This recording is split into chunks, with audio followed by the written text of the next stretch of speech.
Muy buenas, bienvenidas y bienvenidos un día más al podcast de Nivel Oculto. Yo soy Alejandro Cáceres y me acompaña, como es habitual, mi querida Clara Doña. ¿Qué tal estás, Clara? Pues nada, súper hypeada hoy, súper hypeada con el año nuevo. Esto es algo que no he dicho en mi vida y me estoy odiando por haberlo dicho, pero yo qué sé, es que cuando estoy aquí yo me vengo arriba, todo me parece guay y es como que ahora mismo se me olvidan las penas. Así que nada, con muchas ganas, la verdad. Es verdad que solemos ser como un poco gente un poco vinagre, pero hay que darle un poco de ilusión a la vida porque claro, si no, no vamos a ningún lado. Sí. Y hablando de ilusión, yo sí que estoy muy ilusionado porque tenemos aquí a una invitada que, vamos, es una mujer que es referente dentro de la crítica cultural de videojuegos y además es una persona bellísima. Eva Cid, ¿qué tal estás? Muy buenas, Alex. Muy buenas, Clara. Pues muy contenta, la verdad, de estar por aquí. Tenía muchas ganas de que me invitara y de echar un ratito de charla aquí en el podcast de Nivel Oculto. Yo tengo que reconocer que tenía ganas de que vinieses pues desde el año 2018, básicamente, y aquí estamos. Pero no me había atrevido nunca a proponértelo ni nada y me alegro mucho de que haya surgido así. Yo también. No, yo por mi parte siempre estoy con... Bueno, si alguien me invita yo voy, pero nadie me invita a ningún sitio, no sé por qué será. No sé si, claro, esto es como cuando hay que invitar a salir a alguien, no se lo digo yo, no me espero a que me lo diga y tal, y al final, uno por otro, nadie dice Ya nada. ves. Pero nada, encantadísima de estar por aquí, que Nivel Oculto es una casa, vamos, que he colaborado allí, he publicado alguna cosita que otra y muy contenta. Eso iba a decir que si es que alguien no te conoce, para que te conozcan, llevas muchos años haciendo crítica cultural de videojuegos, también has escrito en Nivel Oculto, ya que estamos en esta casa, pues se dice. Tienes un Patreon que es patreon.com/evacidm, apoyadle y echarle los dineros porque merece mucho la pena, en el que tienes tú un poco más de libertad para escribir tus textos a tu bola y eso mola mucho. Y luego también eres autora de Portal o la ciencia del videojuego y también de una novelita que se llama Tras esa montaña está la orilla. Y eso, porque no digo todas las cosas que has hecho, porque como empiezas a sacar otras publicaciones, pues no terminamos nunca, Eva, la verdad. Sí, no, es que llevo ya un tiempecito haciendo cositas, es cierto. Así que, bueno, de lo que vamos a hablar hoy surgió por Twitter, porque me acuerdo que pusiste un comentario, no me acuerdo exactamente lo que dijiste, cómo era, pero como diciendo de juegos que te habían emocionado, de cómo te habías emocionado con un juego o que la gente pusiera ejemplos. Sí, Y sí, efectivamente, fue por Twitter, puse un tweet que creo que la gente no lo entendió bien, pero no fue o sea, fue mi culpa, porque creo que no formulé bien la pregunta.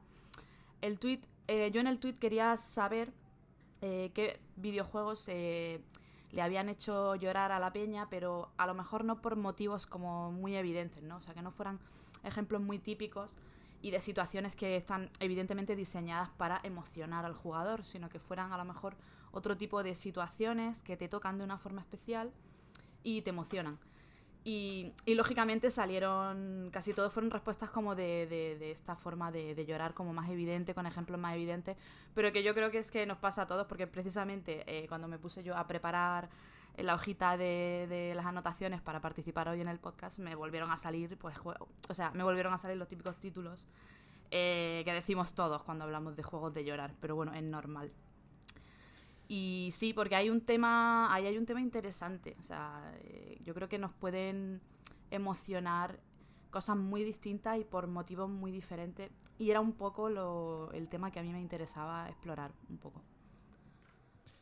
sí, el caso es que es verdad que ahora me arrepiento de los ejemplos que he cogido yo, porque si lo pienso desde ese prisma, es verdad que son como ejemplos más evidentes de juegos que de una manera u otra, aunque igual no a todo el mundo le hayan emocionado, sí que el contenido de la narrativa o de lo que se está presentando es emocional y está pensado para eso. Entonces, no quiere decir que sean malos ejemplos, al revés, también hay que ponerlos en valor porque está bien que las autoras o los autores elijan estos temas para intentar transmitir estas emociones, Exacto. pero que también mola, me gusta mucho lo que propusiste, porque yo también soy una persona que me emociono con todo, o sea, es que es así, pues es un poco, depende de la sensibilidad de cada cual y mi forma de ser es así, y no puedo ver, yo qué sé, ni el puto noticiario porque me da tanta frustración y tal, que es que no puedo ni verlo.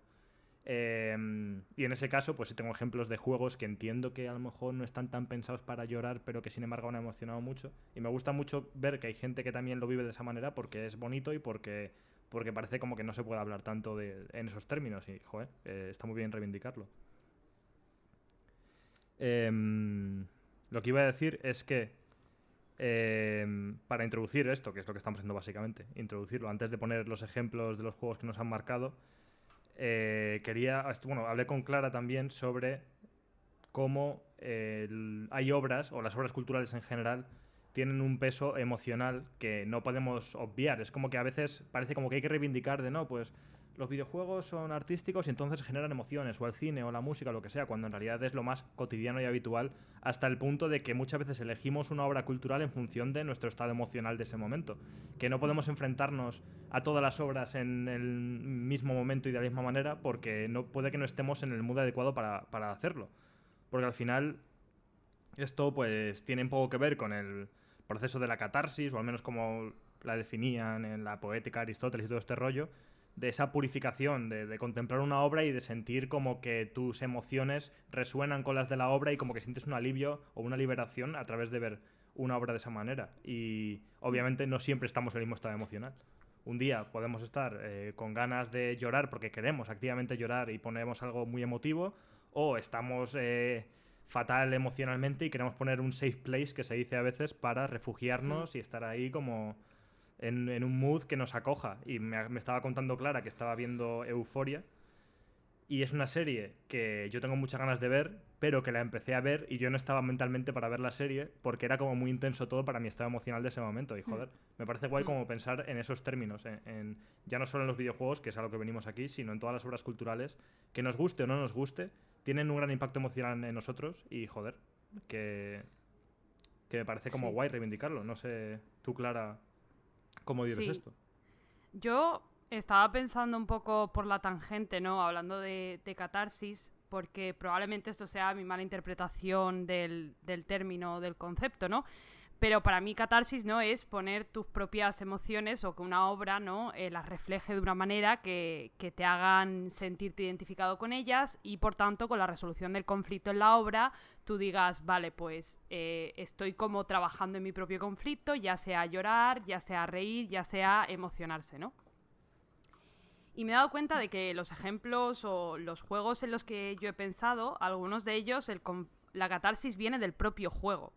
El hecho de que un juego, también obviamente nosotros vamos con emociones a un producto cultural, está claro, no somos robots, gracias a Dios, pero también un juego muchas veces tú nunca vas como una tabla rasa, pero sí que te inclina hacia ciertos lugares. El ejemplo más obvio es Dark Souls. Yo creo que Dark Souls tiene momentos catárticos de sí mismo, en el sentido de lo puedes llegar a pasar tan mal, ¿no? Estando ahí pegándote contra una pared que es un boss, que en el momento en que lo superas, ahí hay una catarsis que el propio juego te ha inducido, porque el propio juego ha sido el que te ha puesto una barrera, ¿no? Y ha sido el que te ha inducido una cierta ansiedad. Entonces estaba pensando como en esos términos, ¿no? De que un par de ejemplos que yo tengo son catárticos por lo que el propio videojuego me ha hecho sentir. Entonces, no solo hablar de las emociones, ¿no?, como las que nosotras ponemos en el juego, sino también las que el juego pone en nosotras. Sí, a ver, es muy interesante verlo desde ese punto de vista. Estaba pensando ahora mismo, no sé por qué me ha recordado todo esto, cómo efectivamente es muy subjetivo, porque obviamente el juego pues pretende transmitir unas emociones, pero que a cierta gente le puede transmitir una cosa u otra, como el ejemplo que se puso en el 2020, además en marzo de 2020, que menudo mes, que salieron Doom Eternal y Animal Crossing. Y era como choose your fighter, ¿no? Como que ante la situación tan de puta locura que estábamos viviendo y de ansiedad extrema y tal, había gente que lo que más le relajaba esa ansiedad era reventar demonios en el Doom Eternal, y que en cambio el Animal Crossing le daba una ansiedad que te cagas jugarlo, y al revés, ¿no? Obviamente, pues que en el Animal Crossing era el lugar para relajarse y el Doom le ponía de los nervios. Entonces es curioso porque sí, es muy subjetivo, y aunque los juegos incluso a veces... O sea, entiendo lo que dices de que el juego puede provocar esa emoción por sí solo sin que tú la lleves de casa, porque supongo que en mi vida pues no me enfrento a demonios al girar la esquina, pero sí que es verdad que bueno, que a lo mejor es más bien una metáfora de otra cosa. Pero vamos, que sí, que lo entiendo, y que aunque los juegos pretendan dar un mensaje, muchas veces estamos en un estado emocional que puede sacar de un mensaje contradictorio una emoción positiva, y es muy curioso. No sé tú, Eva, todo esto cómo lo vives. Pues, o sea, muy de acuerdo con lo que comentáis tú, tanto Alex como Clara. De hecho, yo tengo un ejemplo, o sea, súper bueno para esto que ha comentado Alex, de que a veces no estás en la sintonía anímica adecuada para enfrentarte a una determinada obra, por el motivo que sea. Y a mí esto me ha pasado con Disco Elysium. Yo he intentado empezarlo 2 veces y me ha resultado tan intenso, o sea, la forma en la que el juego está escrito, la forma tan especial que tiene ese juego de transmitir lo que quiere transmitir, me ha resultado tan intensa, o sea, me ha tocado tanto que me resultaba como muy complicado jugar y ha sido, las 2 veces han sido en plan, voy a dejarlo, o sea, sé que el juego me va a encandilar, sé que me va a flipar. Y de hecho, está clarísimo, viene precedido por críticas brutales, pero es como que no es mi momento ahora mismo para ponerme con esto. O sea, ahora mismo no puedo soportarlo. Y ahí lo tengo en espera de encontrar ese momento para poder afrontarlo con unas mínimas garantías de que no me pete la cabeza. Totalmente. Es bastante curioso porque de una manera también obvia es una de las cosas que tengo apuntadas, ¿no? Disco Elysium casi en su totalidad, Sí. por ser un poco bruta, ¿no? Pero empieza... había puesto una parte, ¿no? Que quería intentar comentar sin hacer mucho spoiler, pero sobre todo ya desde el principio es que me parece que te mete un mazazo brutal, con esa manera tan especial, tan rara, tan bien hecha, ¿no? Que toca tanto me da a mí la sensación, ¿no? Que habla de algo tan difícil como qué nos pasa en la cabeza, ¿no? ¿Qué pasa cuando pensamos y cuando somos contradictorias? Y me parece muy interesante que, por aquello también que decía Alex, ¿no? De que también depende de cómo a cada uno le pille, que a cada uno le puede suscitar algún tipo de emoción diferente, que hayas justamente hablado de Disco Elysium. Sí, porque además, caso, o sea, vamos, perdón. Sí, perdona, Eva, di. No, una cosita, porque es que justo es lo que dice Clara, o sea que desde el principio, de hecho, justo en el inicio del juego, hay una secuencia que para mí es súper heavy, pero heavy a nivel emocional porque es súper potente, que es el momento del reflejo en el espejo. O sea, es como que es como que te advierte, ¿no? El juego te está intentando averiguar si estás preparado para enfrentarte a tu propia imagen. Y eso, o sea, yo, por ejemplo, no me molesta contarlo porque soy muy abierta para ciertas cosas, para hablar de ciertas cosas. O sea, a la gente que a lo mejor tenemos problemas con nuestra propia imagen, no tanto física, sino con la autopercepción, ¿no? O sea, que tenemos a lo mejor interferencias o movidas ahí que nos distorsionan la autopercepción. A mí eso me pareció absolutamente terrorífico. O sea, me pareció brillante pero terrorífico y es como, madre mía, no sé si voy a estar preparada para meterme de lleno en esta experiencia.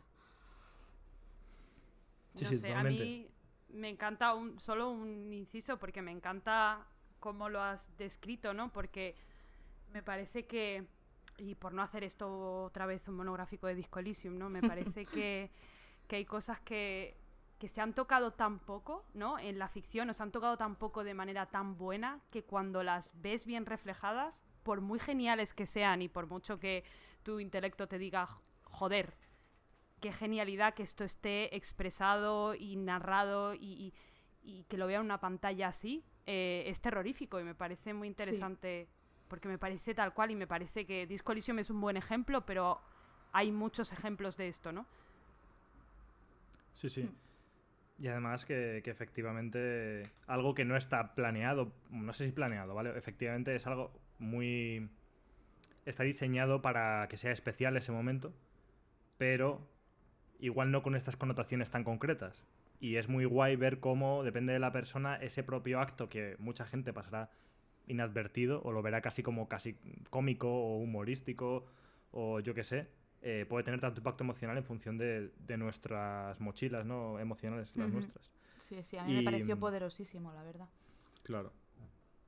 Yo te entiendo lo que dices, Eva, con el caso de Disco Elysium en particular. Yo lo compré, no lo jugué en PC porque, bueno, en general ya lleva tiempo que no me apetecía jugar cosas en PC por todo esto de intentar separar el espacio de trabajo del juego y entonces pues prefería comprarme cosas para la consola e irme como al sofá a jugar y no fui de los primeros que se subió al carro con el juego por eso y me lo compré ya cuando sacaron la versión de Play 5 Y lo compré el día 1 porque sabía que lo quería jugar y porque me llamaba un montón. Pero tenía un respeto, que ese es otro tema. Ya ni siquiera es... Bueno, sí, en realidad más o menos lo que estamos comentando. Ni siquiera es lo que me produzca el juego cuando lo pruebo, sino que el propio acto de empezarlo era como no sé, súper trascendental y entonces me agobiaba mucho, no sabía si empezarlo o no, tenía mucho miedo de jugarlo porque no sabía si iba a estar en el mood mental adecuado y si lo iba a abandonar y si eso me rayaba un montón todo ese asunto, porque de hecho ya me pasó algo parecido con Kentucky Route Zero, que es un juego que yo empecé cuando salió el recopilatorio, no lo jugué en su Sí. día y tuve una experiencia semi-traumática con él porque no lo disfruté nada. Y no sé si tampoco decir nada porque es una palabra muy grande cuando sí que tengo recuerdos de partes del juego que me encantaron. Pero por lo general, viendo tanta gente a la que quiero y admiro, emocionadísima con el juego y entendiendo que efectivamente puedo hacer un ejercicio e intentar objetivizar lo que el juego hace para ver cosas guays, me dio como mucha rabia comerme X horas de un juego y no estar disfrutándolas. Y claro, siento que el problema soy yo, es como yo estoy mal. El juego está bien y yo estoy mal y no estoy pudiendo disfrutar este juego. Y por culpa de eso, por todo esto que hablamos pues, del impacto emocional que tienen los juegos o de en qué estado emocional estamos a la hora de jugarlos, yo cogí miedo a empezar Disco Elysium porque digo, no quiero que me pase lo mismo, no quiero estar como en tal disonancia o no quiero que esta fantástica obra no pueda disfrutarla. Entonces tengo que reservarlo para un momento en el que sepa que estoy con fuerzas para jugarlo. Que parece una gilipollez, ¿no? Es que, o sea, es que hay gente que ni se planteará esto. Se compra un juego y se lo pone y a tomar por culo. Jaja, vamos a jugar.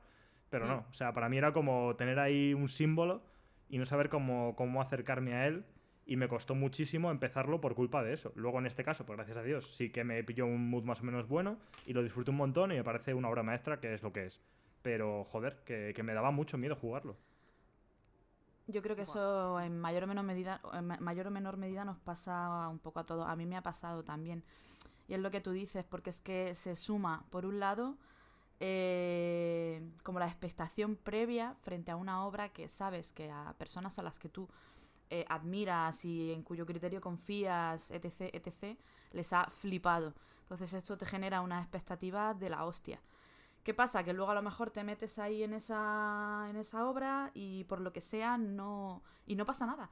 Pero no, o sea, somos nosotros los que hacemos de eso un problema.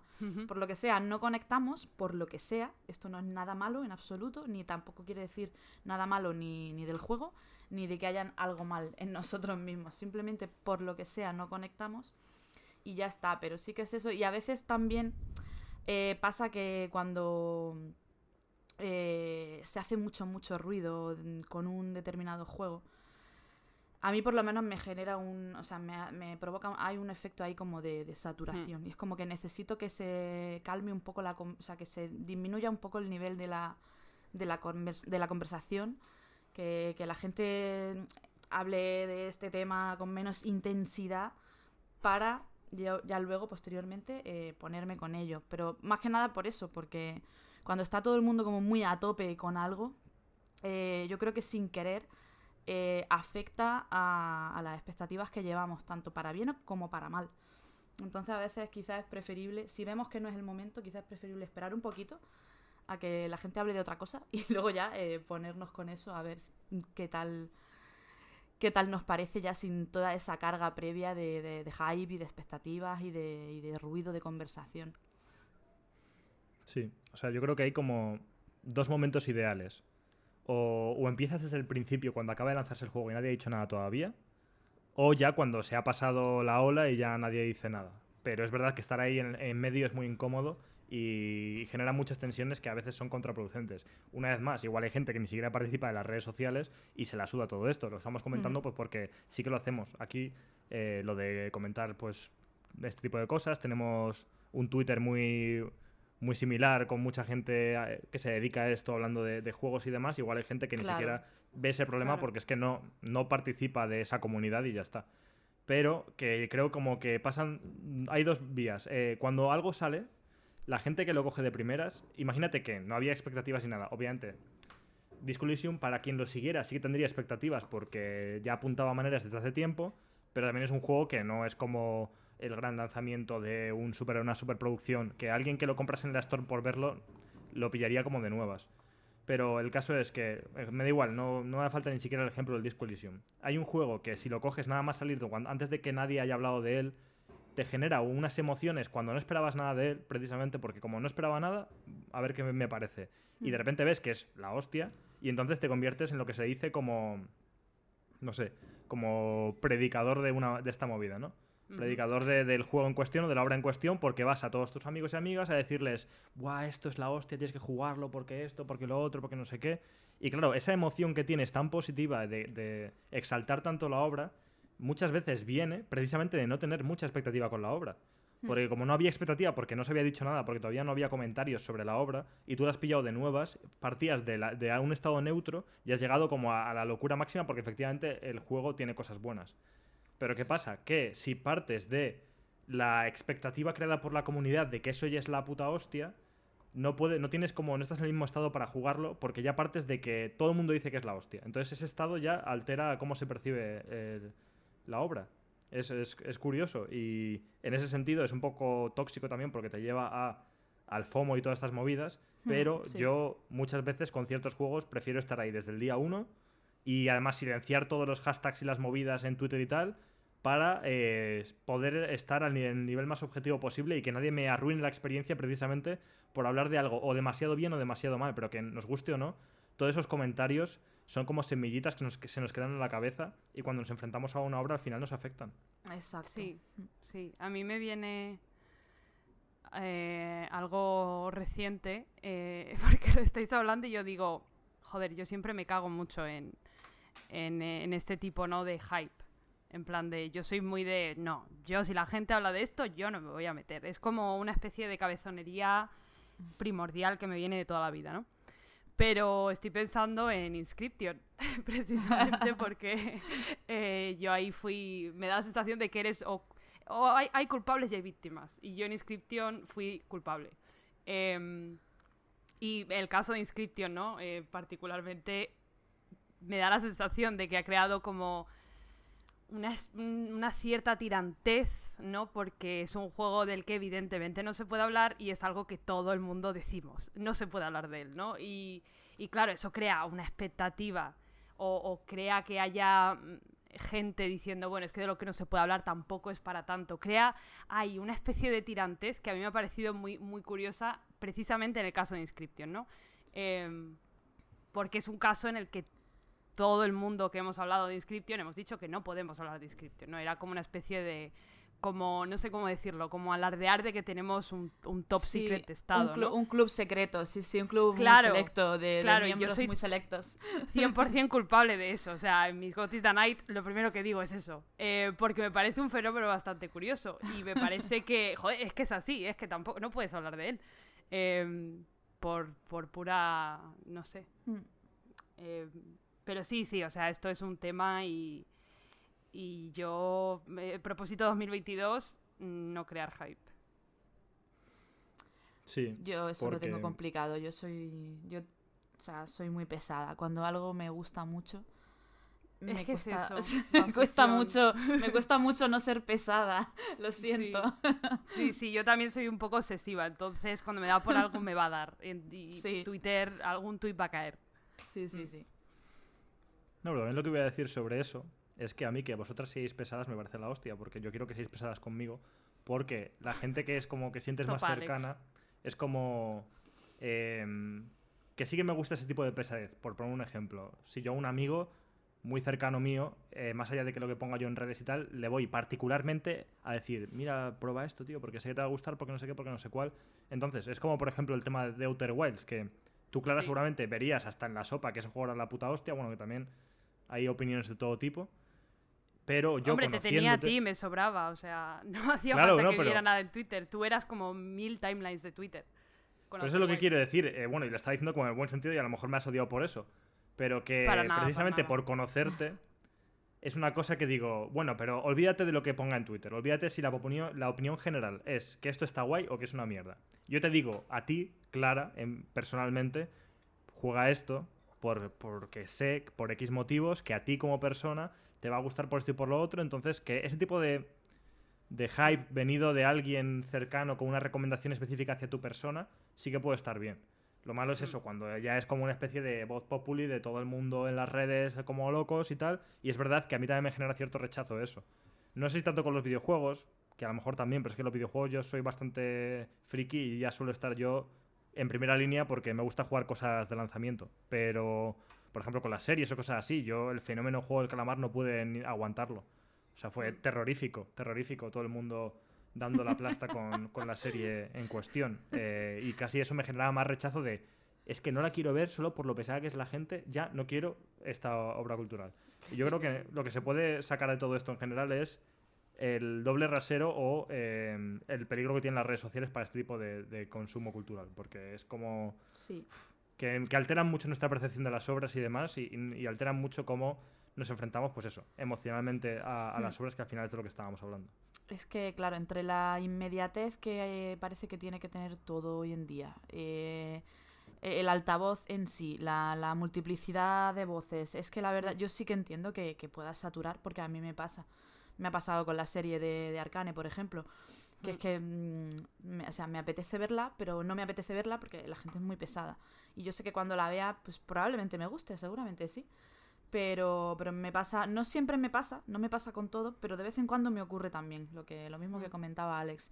Pero es que es eso, parece que no hay tiempo, o sea, sale algo y al día siguiente todo tu timeline lo ha visto, todo el mundo está comentándolo, y así con todo. Claro, cuando no son unos, son otros, pero al final, como si seguimos lo que hemos comentado, seguimos al mismo tipo más o menos de gente, que seguimos el mismo tipo de obras culturales, de industrias, de tal, que quieras que no, al final el Twitter al final es pues como una burbuja o como un altavoz muy, muy intenso, y se generan este tipo de fenómenos, de mucha amplificación, de mucha inmediatez, que lejos de hacer que te intereses por algo, al revés, o sea, te acaba provocando rechazo, pero por pura saturación de voces. Sí, es una mierda, la verdad, porque, no sé, a mí me... O sea, lo natural sería, si hay tanta gente interesada por esto, pues será porque tiene que estar guay, venga, vamos a verlo, o voy a ponerme a jugarlo. Pero es cierto que es agotador, pero por eso, por la inmediatez, por la rapidez con la que todo sucede, la intensidad, para que a los 2 días estén con otra cosa igual de intensa, igual de ruidosa, y entonces pues esto puede cansar. Yo, por ejemplo, que soy una persona que a mí me gusta aproximarme a algo con mucha calma, me tomo mi tiempo tanto para jugar como para ver una serie, me gusta espaciar los episodios, no sé qué. Entonces yo choco mucho con este tipo de maneras de consumir obras culturales. Pero bueno, es un poco lo que nos toca y tenemos que poner el filtro y tenemos que saber, pues eso, distanciarnos lo suficiente para que tampoco nos perdamos cosas que nos pueden gustar solo por este efecto de mega altavoz. Sí, quizás mirarnos, en mi caso, mirarme un poco a mí misma, ¿no? No de una manera aquí muy cariñosa, cagarme en todo, sino decir, bueno, tú también lo has hecho, y cuando te gusta algo, te gusta mucho, ¿sabes? Efectivamente, esto lo digo siendo yo la primera que porque yo reconozco que soy muy intensa y muy coñazo, y si lo digo sabiendo que cuando me gusta algo, yo también hago ruido, y todos lo hacemos, y es que es inevitable. Es que el problema es de la concentración de voces en un canal relativamente pequeñito. Exacto. Claro, no es un problema de que la gente sea o no sea, todos lo hacemos. Sí, y que es ese espacio, porque nadie te va a agarrar el brazo por la calle para decirte, ¡guau, qué guapo está el disco Elysium!, ¿sabes? No. Es una cosa de que es como un problema que nos hemos creado, en realidad, por nuestros entornos y demás, que mucha gente, insisto, estará escuchando esto y le podrá sonar como marciano, porque no, a lo mejor en Twitter, porque nuestros Twitters son como Twitters muy centrados en la industria de los videojuegos, en la crítica cultural, no sé qué, y el 80% de la gente a la que seguimos va de eso, pero es que la gente, entiendo que tiene Twitter para seguir a su primo el del pueblo, para tiene no sé vida. Quién, para otras cosas. No como nosotros, claro. Claro, que su timeline, entre comillas, son pues un 60% de memes, que no lo digo en mal sentido, está muy bien, y otras cosas, pero no... Es que también, insisto, es que caigo en eso, en que nos hacemos mucho daño porque tenemos un contexto muy propicio para que nos pase lo que estamos diciendo, igual la gente pues no lo comparte y no lo vive de esa manera. Sí, totalmente. Y yo hasta cierto punto, siempre que sea en un entorno pequeñito, me encanta estar como descubriendo una obra cuando sale junto a alguien. Cuando sale, porque creo que muchas obras culturales resuenan en el momento en el que se hacen, entonces cogerlas descontextualizadas a veces puede ser perjudicial. A mí me pasó con Kentucky Road Zero. Es un juego que creo que, o sus capítulos, que han sido muy separados en el tiempo, son muy hijos del momento en el que se hace cada uno de ellos y como que Sí. habría estado guay vivirlos en ese momento. Y yo Totalmente. mal me los comí de golpe, de Sí. empacho al final, y creo que eso no fue buena idea.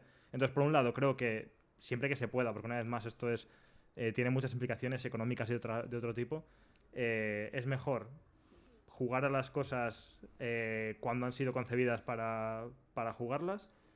No sé si mejor, pero desde luego yo disfruto de eso por el contexto, y por otro lado, si alguien de mi entorno también lo está haciendo, me encanta, como me parece súper bonito el estar compartiendo el descubrimiento con alguien y comentarlo y no sé qué, y eso pasa más cuando sale algo, porque a lo mejor si no, cada persona juega a las cosas, es muy difícil que te sincronices con alguien para jugar a algo. Y esto, pues aquí vamos a tener un problema. Yo creo que quienes estamos Con aquí... Elden Ring. Con Elden Ring. Sí. Claro. Sí, total, sí, vamos, seguro.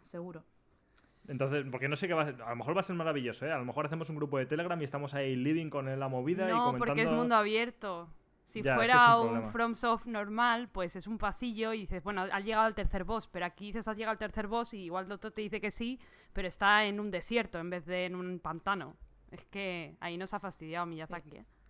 Con Elden Ring la movida va a ser tal, o sea, que yo ya, yo sé que yo participo del ruido. Total. O sea, aborrezco el ruido, pero yo participo en él. O sea, entonces sé que va a ser una cosa muy intensa, porque solamente con la demo que salió en noviembre, Sí. que era o sea, la beta online que salió, que, a ver, es cierto que dieron muchísimos códigos y pudo participar bastante gente, pero vamos, que no era todo el mundo, ni muchísimo menos, y nada más que con la beta.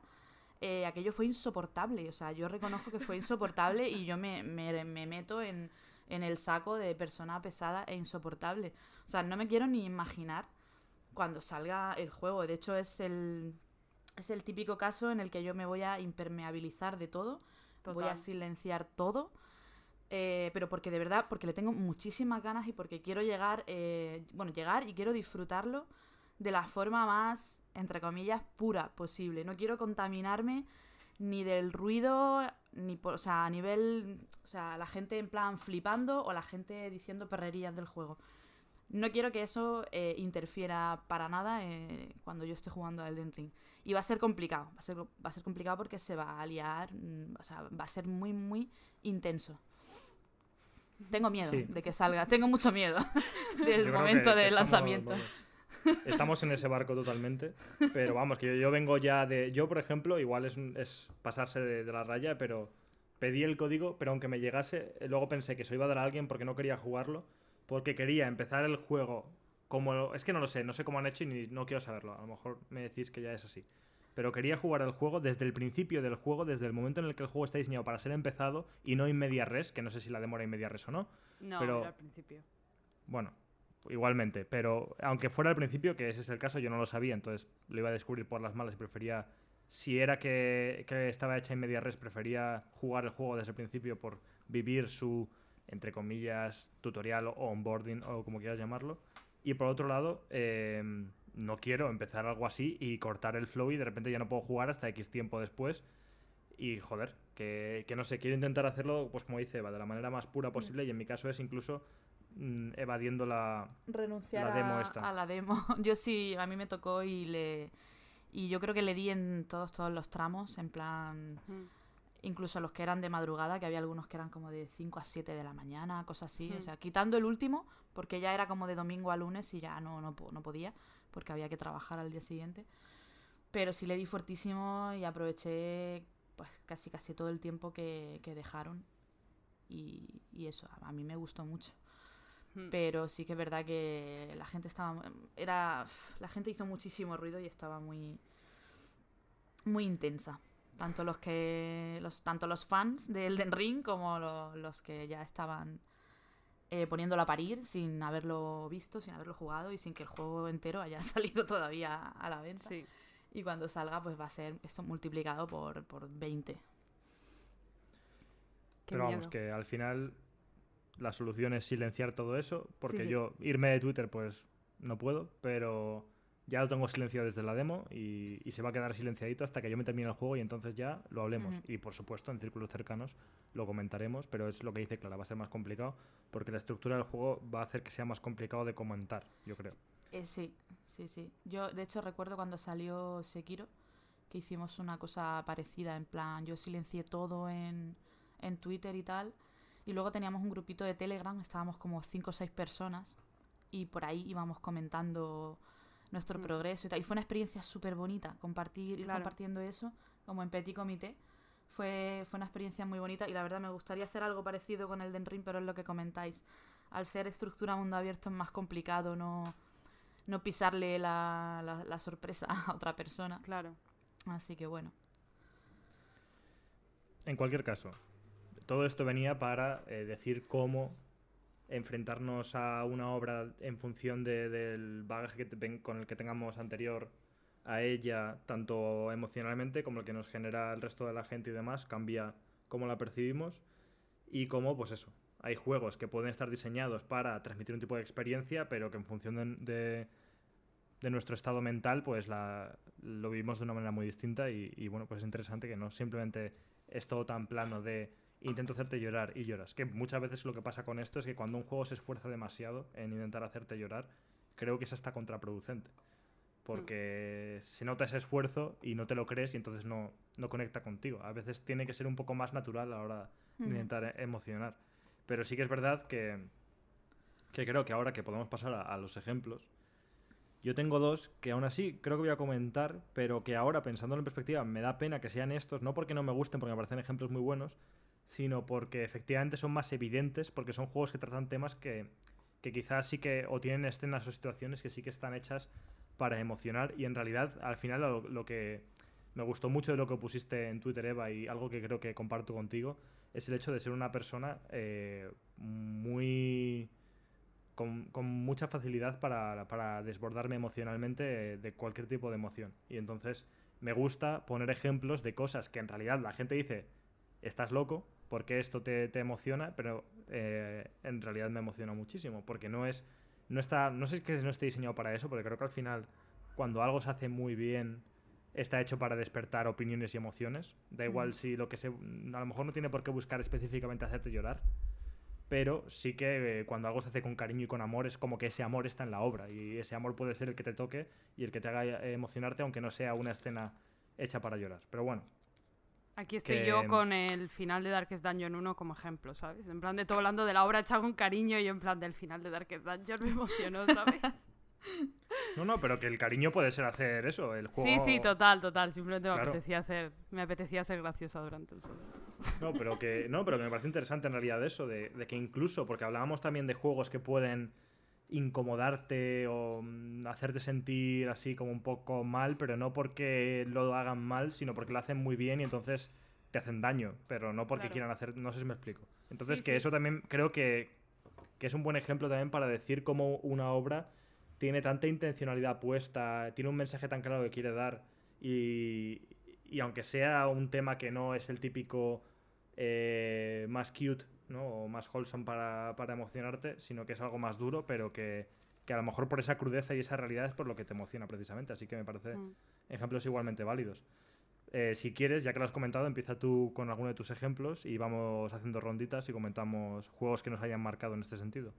Sí, yo te voy a coger el testigo con eso, ¿no? En el sentido de que yo creo que en mi caso, ¿no? Aparte de la emocionalidad buscada, ¿no? Yo iba a poner por quinta vez, yo creo, desde que me lo jugué, el ejemplo de Spiritfarer. Y he dicho no lo voy a poner, porque es un videojuego que va sobre la pérdida, en el que la música es preciosa, el entorno es como muy cute, pero es como todo como muy melancólico de alguna manera, ¿no? Te hace cogerle cariños a los personajes y luego te tienes que despedir de ellos. Y bueno, hubo una escena que ya la comenté aquí, creo, entonces no la voy a volver a comentar, que a mí me tocó mucho, ¿no? Por la despedida, porque me recordaba algo, ¿no? Y tuve ahí como un momento de catarsis muy fuerte que me hizo dejar el juego, básicamente, porque dije, esto me ha tocado y ya creo que como que de alguna manera sentía que el juego había hecho lo que tenía que hacer para mí y tampoco me interesaba mucho más seguir viéndolo, ¿no? Pero Pero me he dado cuenta con mi pequeña lista de emociones en videojuegos que tengo muchas emociones dadas por lo que hablaba un poco antes, ¿no? Por el hecho de que el juego básicamente esté tan bien hecho, bajo mi parecer, o tan bien diseñado, que te haga sentir una serie de emociones y que luego te haga sentir una catarsis hacia ellas o te ponga alguna pared de alguna manera como para enfrentarte a lo que has estado sintiendo jugando a este juego. Y obviamente Darkest Dungeon tiene que ser uno. Es un juego brutal, es un juego que es muy difícil entrar a él porque yo creo que consigue lo que quiere, que es básicamente ser el absoluto infierno en la tierra. Y tenía puesto el final porque para mí fue un momento extremadamente catártico, ¿no? Por no traer un Dark Souls, por no traer cuando por fin maté a Ludwig, The Accursed, después de 8 meses intentándolo. No solamente porque el final me gustó muchísimo, me gustó mucho el cambio de tono que tiene, hace ahí como una pirindola un poco rara, como para hablarte de la inevitabilidad, creo yo, ¿no? Del hecho de decir, bueno, si has estado intentando... ligero spoiler, si has estado intentando no morir, vas a morir. Aquí te va a pasar, a no ser que seas ultra pro, que no es mi caso, ¿no? Y fue un momento como que me enfrenté a que todo aquello que había estado evitando, que era que se murieran los héroes, ¿no? En ese momento tenía que hacer sacrificios y me gustó mucho esa idea, ¿no? De decir, te vas a enfrentar a esto. Yo que había aporreado la mesa porque se me había muerto uno de mis héroes favoritos y de vez en cuando iba a visitarlo al cementerio, ¿no? Y eso me pareció muy emocionante, ¿no? Aparte de porque llegas al final de un camino muy difícil de recorrer, porque lo hace bien el juego y entiende que cierto sector de sus jugadoras va a intentar a toda costa evitar la ansiedad, el pico de ansiedad, que es que se te muera un campeón, ¿no? Y tenía otro ejemplo parecido a este, ¿no? Aunque este es un ejemplo de lo contrario, ¿no? Un juego que no me hizo perseverar porque yo creo que para mí era demasiado duro, y es This War of Mine. Me pareció demasiado duro y no lo tuve que dejar, básicamente. Pero eso no quiere decir que no fuera un juego que me emocionó de maneras muy, muy brutales.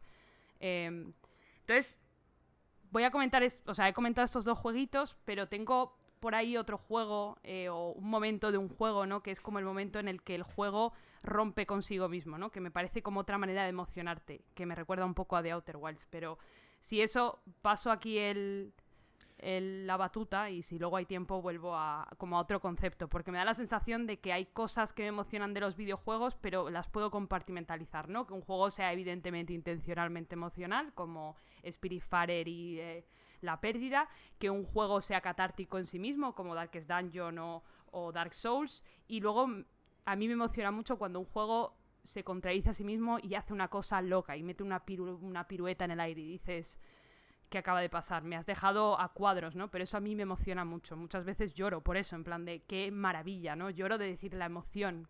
¡Ole! Pues sí, si quieres, vamos intercalando y luego vuelves a retomar un poco esto que comentas con ese ejemplo que te queda y a ver qué tienes tú por ahí, Eva.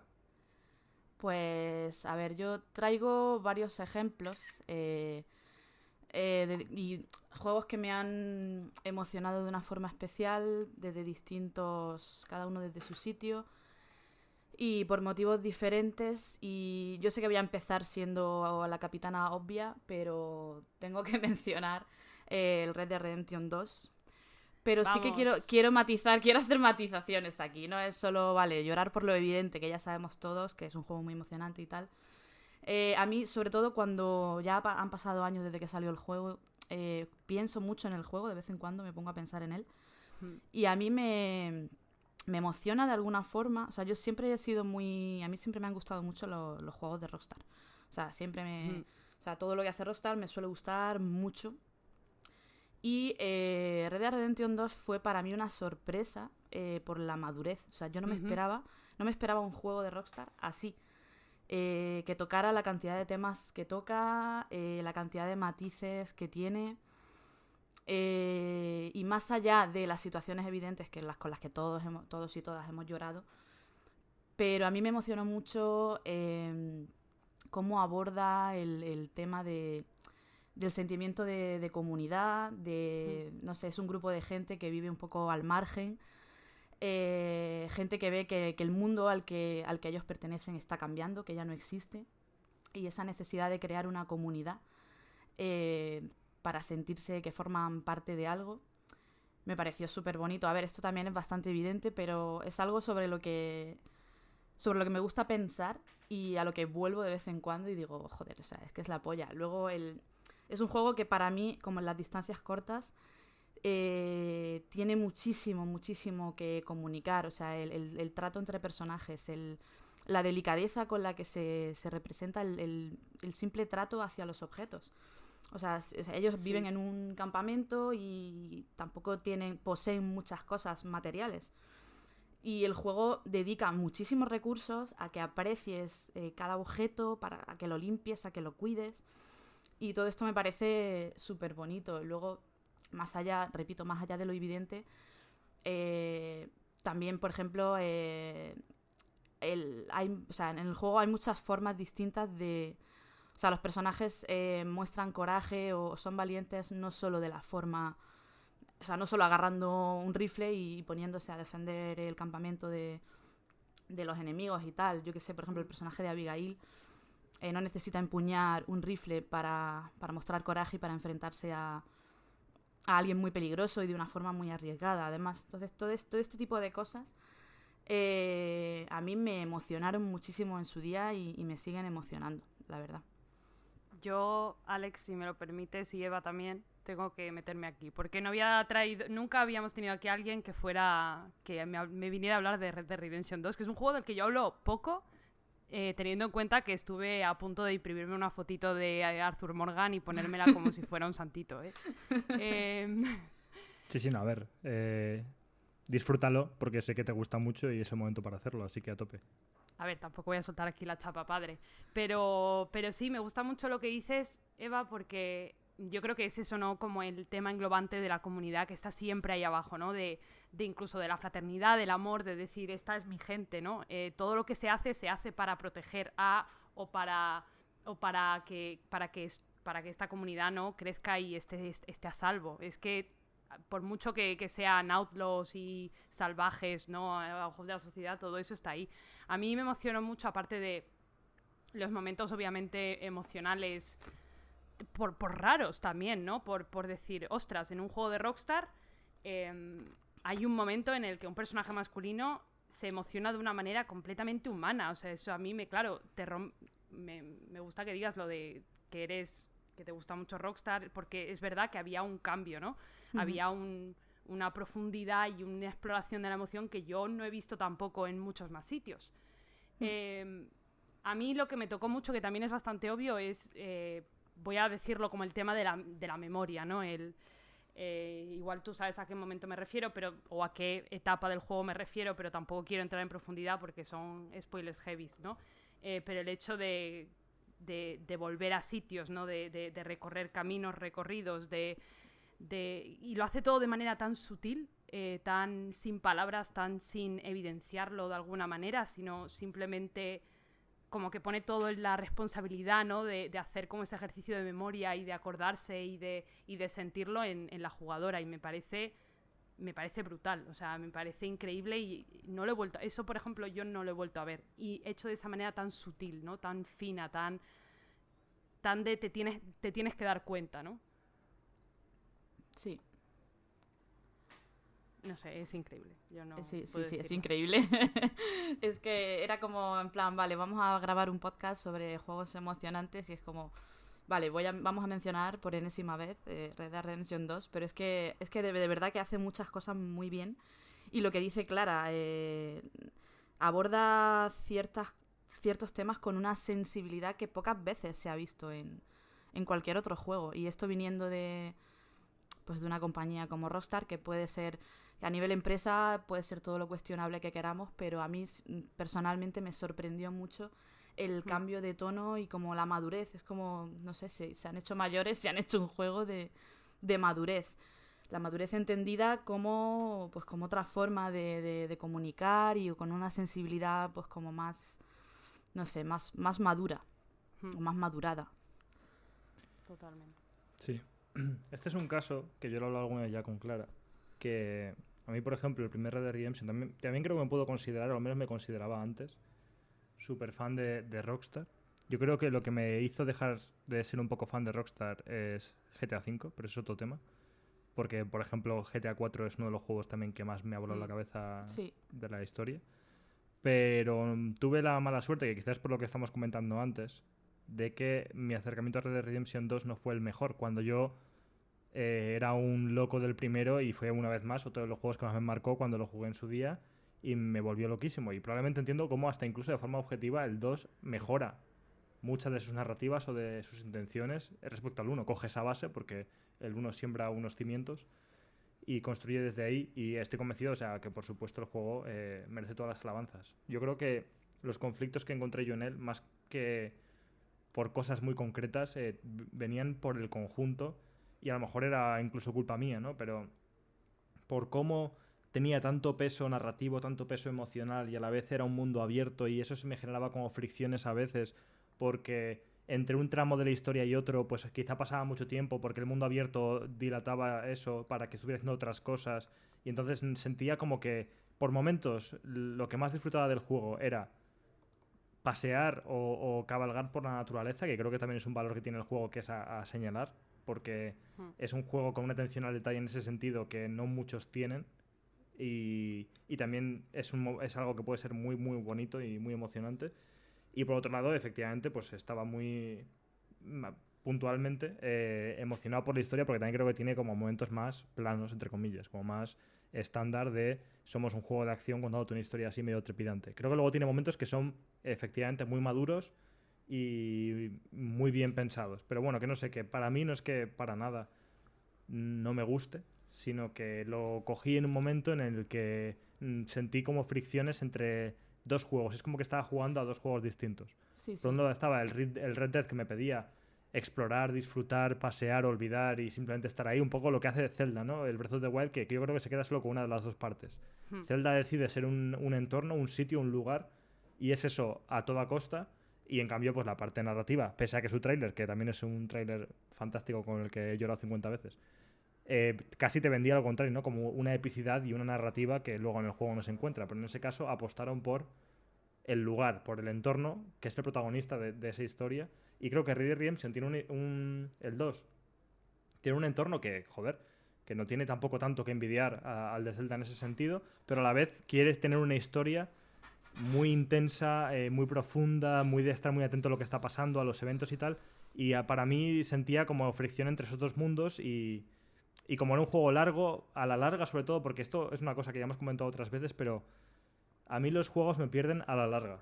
Y eso que el final de Red Dead Redemption quizá es de lo mejor, pero que cuando un juego se prolonga mucho en el tiempo, disfruto muchísimo al principio y me parece una obra maestra, pero mi opinión del juego al final, desgraciadamente, se queda más con el final porque es lo último que he jugado y es como la gota que colma el vaso de la experiencia de jugar a un juego. Y me da pena por eso, porque ya llegué al final un poco agotado de haber hecho muchas horas, de no sé qué, de lo otro, de que la historia me estaba enterando, pero a veces había perdido el hilo por hacer otras cosas y notaba esas fricciones en el juego. Y me da un poco de pena porque todo lo que contáis sé ver habiéndolo jugado que es 100% así. Y así puedo estar de acuerdo, pero bueno, que es lo que hablábamos antes, que depende de cómo te pille, igual conectas más con eso o no. Sí, no, además yo estoy 100% de acuerdo, o sea, que una cosa no quita la otra. De hecho, yo he hablado y he escrito sobre este tema. Efectivamente, el juego tiene ese conflicto. O sea, en el juego hay como dos juegos peleando por existir en un mismo sitio. Y está, por un lado, como la historia, ¿no? Está esa rockstar obsesiva que está ultra guionizando todo. Las misiones tienen una estructura súper cerrada. Tienes que hacer las cosas de una forma absolutamente milimétrica, que como te vayas un poquito hacia la derecha, Rockstar te dice misión fallida. O sea, está por un lado un juego muy muy cerrado en cuanto a la historia, cómo se estructura y tal, y luego tienes ese mundo abierto y están como en conflicto. O sea, esto es un problema que tiene el juego bajo mi punto de vista.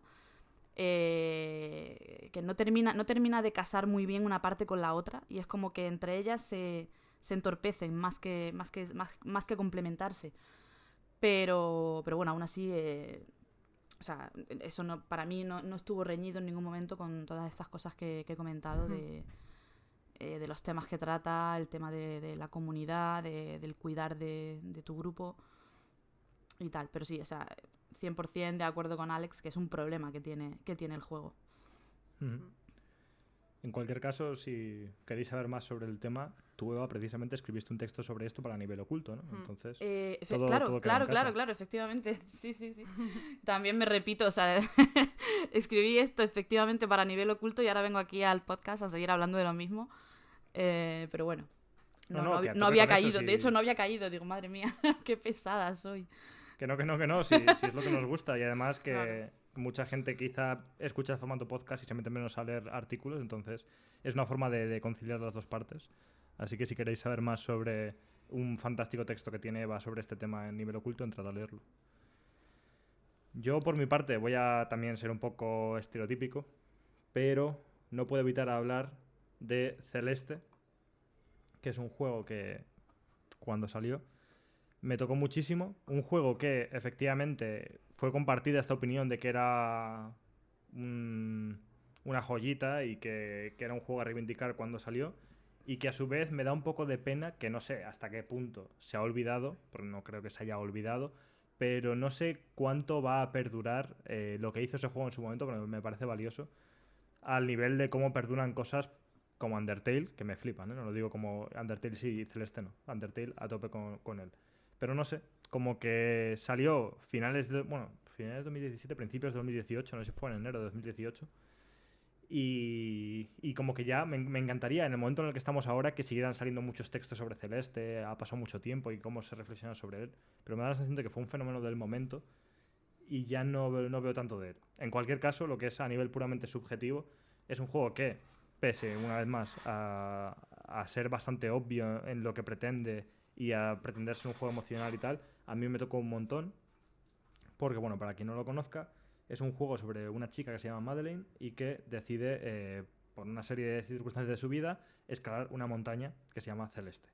Y ese viaje no solo es un viaje objetivo de escalar una montaña, sino que es una metáfora casi de su estado emocional y de su vida. Es un juego que habla de muchas cosas, pero en particular a mí me tocó mucho por cómo representa el tener ansiedad, siendo una persona que padece ansiedad pues desde hace 100.000 años, y que encima en ese año en particular estaba en un momento especialmente difícil.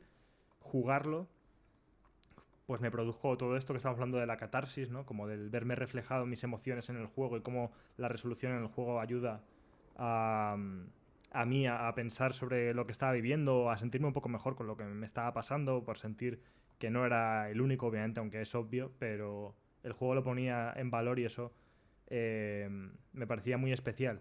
Y en este caso, además, de una forma muy elegante y muy inteligente a la hora de aprovechar el videojuego como medio para narrar, no solo porque la historia contase estas cosas, que lo hace, sino porque la forma de jugar a Celeste es una manifestación de conflictos y situaciones que se viven teniendo ansiedad de alguna manera, ¿no? Como es un juego difícil, pero no creo que sea difícil en los términos en los que algunos otros juegos son difíciles. Creo que es difícil, pero no es injusto. Es un juego que, si entiendes cuál es la solución al problema que te plantea, puede ser hasta sencillo de solucionar. El problema es que vamos como ajetreados, corriendo, intentar encontrar la solución, porque parece que el juego te pide eso, te pide que hagas combos, que vayas... Es un juego de plataformas, que lo digo porque igual hay gente que no lo conoce. Un juego como de plataformas en los que tienes que ir superando pequeños mini niveles para seguir escalando la montaña y demás. Y entonces son como situaciones muy tensas porque tienes que tener mucha precisión con los movimientos, porque a la mínima mueres, y es un juego en el que se muere mucho. Yo de hecho no me acuerdo cuántas muertes tenía, pero la última vez que lo conté se rieron de mí en Twitter incluso. O sea, era un nivel de había muerto tanto en el juego que hasta la gente incluso se lo tomó a cachondeo. Y a la vez a mí me encanta tener ese número ahí, porque era como el número de mis fallos, lo que no quita que conseguí superar un juego como ese, que era muy difícil.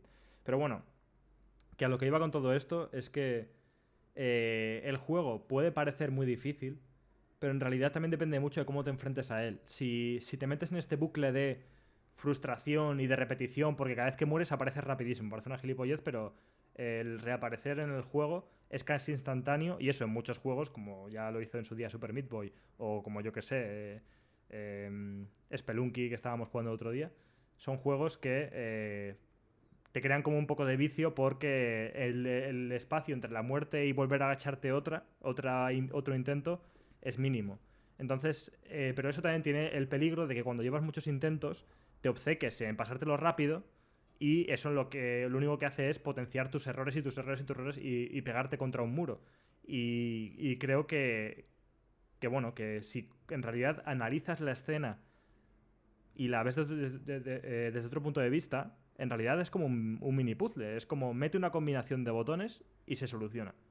No es una habilidad muy concreta de que tienes que tener unas manos tal, sino es como, que si salto aquí, luego izquierda, luego arriba tal, y me lo paso. Entonces, en ese sentido, creo que está guay porque aunque efectivamente no se puede banalizar la ansiedad como, pues bueno, simplemente tienes que intentar relajarte y respirar y entonces se te va a pasar, ¿no? No hay que banalizarlo en esos términos, pero sí que a la vez tiene un poco que ver con el hecho de no obsesionarse con algo y pelearse contra eso o con un pensamiento, por ejemplo, ¿no? Que es como funciona la ansiedad y que entrar en un bucle, que puede ser el bucle de jugar y fallar y morir y jugar y fallar y morir y jugar y fallar y morir, sino intentar coger aire, respirar, parar un momento y decir, a ver, venga, otra vez. Y de repente sí que lo consigues. Y en ese sentido creo que la propia jugabilidad representa muy bien el conflicto del que abra el propio juego a nivel objetivo, a nivel narrativo. No es una interpretación que haga yo, pero me parece muy guay cómo lo lleva a las mecánicas. Y en ese sentido, pues me voló la cabeza. Y tampoco era tan común entonces, que tampoco hace tanto tiempo, el 2018, pero... Y en lo indie siempre hay espacio para estas cosas, pero no era tan común que un juego fuese sobre la ansiedad y las mecánicas tuviesen que ver con la ansiedad. Y en ese sentido me gustó mucho. No sé. Y luego tenía, pues a nivel narrativo y también jugable, el mensaje de la solución a este problema no es simplemente hacer una especie de truco de magia y superarlo y se acabó, sino que es una parte de ti, va a convivir contigo y tienes simplemente como que aceptarlo y quererlo como algo de ti, ¿no? Que esto lo representa el personaje de Madeline. Si la protagonista es Madeline, pues tiene la Madeline. Y no sé. Más allá de que me tocó a muchos niveles, efectivamente, pues habré llorado con Celeste no sé cuánto. Y me parece un juego muy especial y que siempre es un buen momento para reivindicarlo, aunque sea un poco más obvio, porque sí que trata sobre ciertos temas que quizá estén hechos para emocionar, pero me parece un juego muy guay. A mí, yo no me lo acabé. Y no me lo acabé porque, básicamente, por eso que estamos hablando, no es un juego muy difícil. Me gustaba mucho, pero no me lo acabé porque me di cuenta de que, y esto es completamente lícito, quizás me lo debería haber acabado así, sinceramente, pero un día descubrí lo del modo Dios y dije, no, esto que tú decías del esfuerzo, ¿no? Dije, ¿para qué me voy a esforzar? Y realmente no creo que el juego... A ver, estoy de acuerdo contigo, pero me gusta mucho que tenga esa opción, ¿no? Que prime, ¿no? El hecho de vivir la experiencia y menos de vivir la experiencia a través de ser un juego que te dé ansiedad porque es muy difícil. Pero no, precisamente, o sea, soy una persona contradictoria, me estoy contradiciendo porque lo dejé porque dije, no me lo quiero pasar usando este modo Dios, pero ya había descubrido que existía y sabía que iba a abusar de él. Y claro, empecé a abusar de él y dije, ¿hasta qué punto? Pero realmente pensándolo me lo tendría que haber pasado así. Entonces estoy de acuerdo, pero no sé, me parece que habla de la ansiedad también el hecho de decir, bueno, si esto también te está dando ansiedad, o sea, si esto te está dando ansiedad, tienes una manera de jugarlo y vivir la experiencia sin que esto se convierta en un problema. Sí, a ver, es lo que suele pasar con estos modos, que además se debaten mucho sobre si estas cosas habría que meterlo en cosas como un Souls. Y ahí pues no vamos a entrar porque entonces hacemos 2 programas más. Pero lo que sí que queda claro cuando utilizas ese modo es como nosotros queremos ponerlo ahí. Por si alguien de verdad lo quiere, joder, si al final lo que importa es que esa gente que se ha comprado el juego lo disfrute. Y si a su manera lo disfruta y lo disfruta así, ¿quiénes somos para decirle que no lo haga? Pero lo que sí que deja muy claro es, la experiencia de juego está diseñada para ser jugada de esta manera. Y esta manera es con toda esa dificultad de la que estamos hablando. Lo otro es como que no pierde valor su argumento porque tenga una opción de jugar lo que sea más sencilla. Entonces, creo que es una forma de abrir puertas a gente que igual viva los juegos de otra manera, lo cual está guay, pero yo creo también que el juego Celeste es el juego sin tocarlo, ¿no? Es el juego tal cual te lo han dado a ti, luego tienes opciones, pero el diseño está hecho para ser de esa manera. Y entiendo que no todo el mundo quiere meterse en eso, y entiendo que incluso hay gente a la que precisamente le dé ansiedad jugar al juego cuando en realidad como un poco, no es que vaya de lo contrario, pero joder, que si es un juego que habla sobre la ansiedad y puedes conectar con gente que tiene ansiedad, pues no es lo ideal tampoco generar ansiedad mientras lo juegas. Pero vamos, Claro. que aún así creo que te la puedes generar también, y una vez más, depende de cómo te enfrentes al juego, cómo lo leas.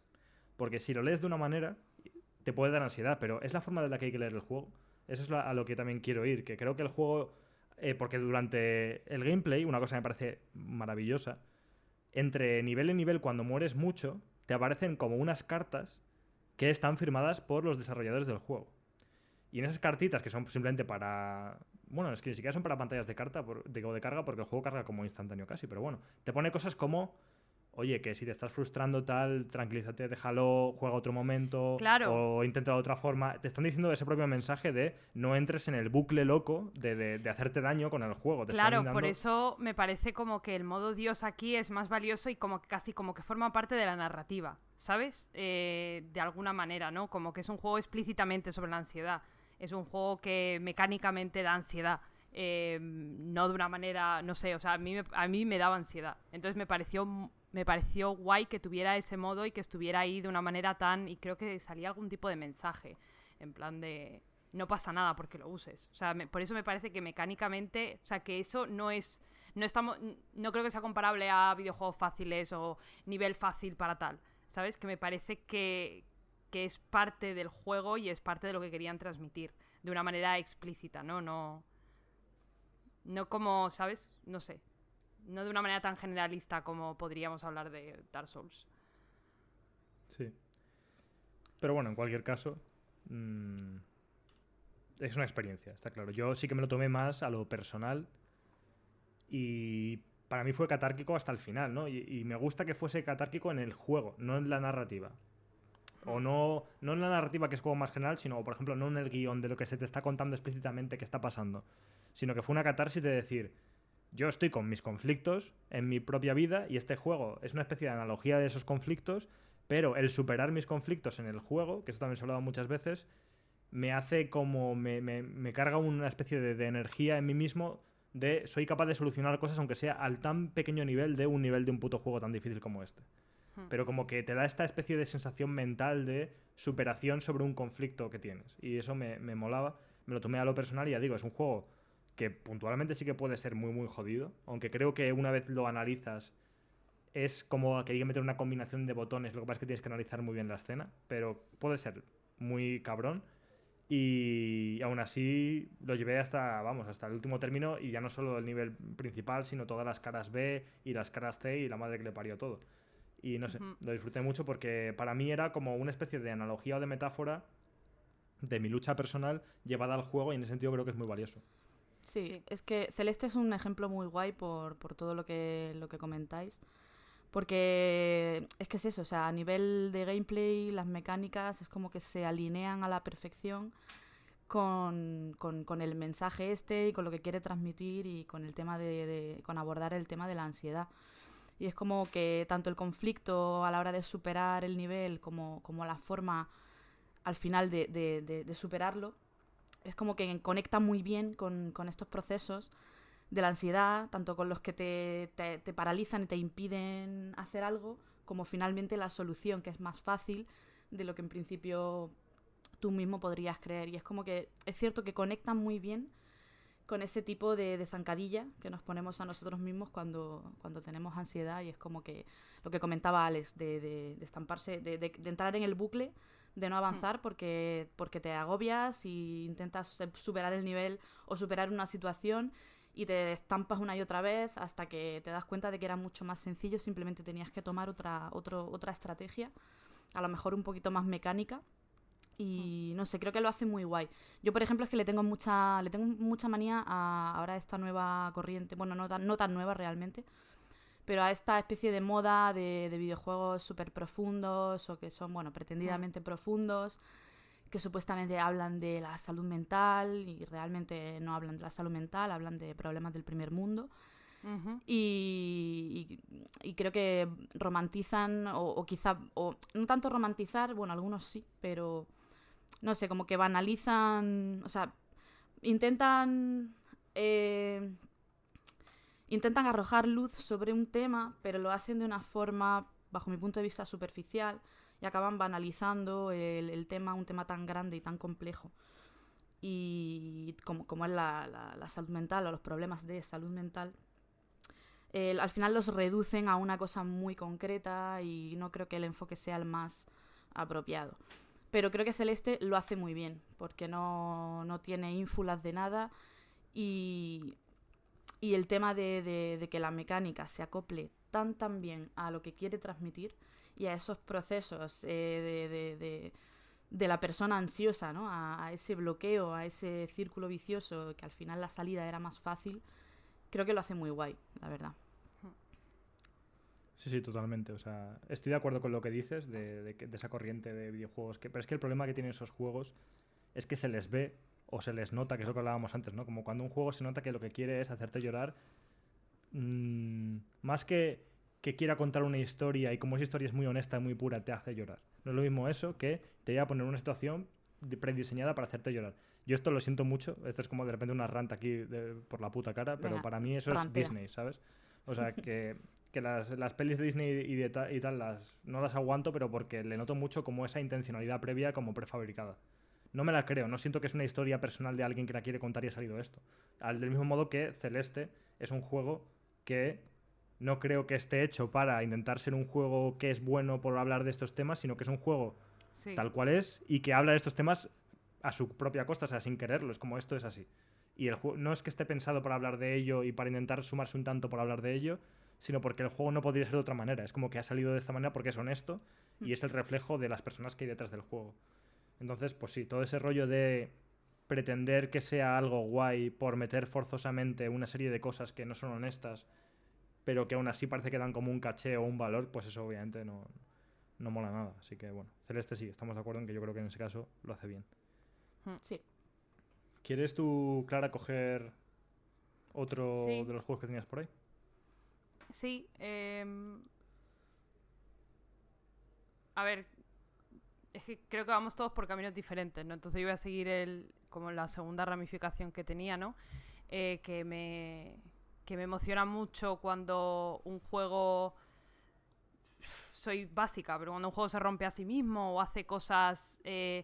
o te acostumbra a algo, ¿no? Y de repente cambia o algo de lo que no he traído ejemplo, porque en mi persona es muy obvio, ¿no? Un momento de decir, ostras, esto es muy, muy grande, esto es muy guay, ¿no? Que yo qué sé, pues un primer acercamiento a No Man's Sky, o siempre lo diré, el momento de Oblivion en el que salías de la alcantarilla y te encontrabas en ese mundo enorme. Y he traído un ejemplo que es en el videojuego Inside de Playdead, el momento en el que, ligeros spoilers otra vez, en el que llegas, básicamente es un juego en 2 dimensiones en el que siempre avanzas hacia la derecha y hay un momento en el ya ha llegado el final, ¿no? Como llegada un poco la conclusión de saber qué narices está pasando aquí, porque aún así sigo sin entender nada.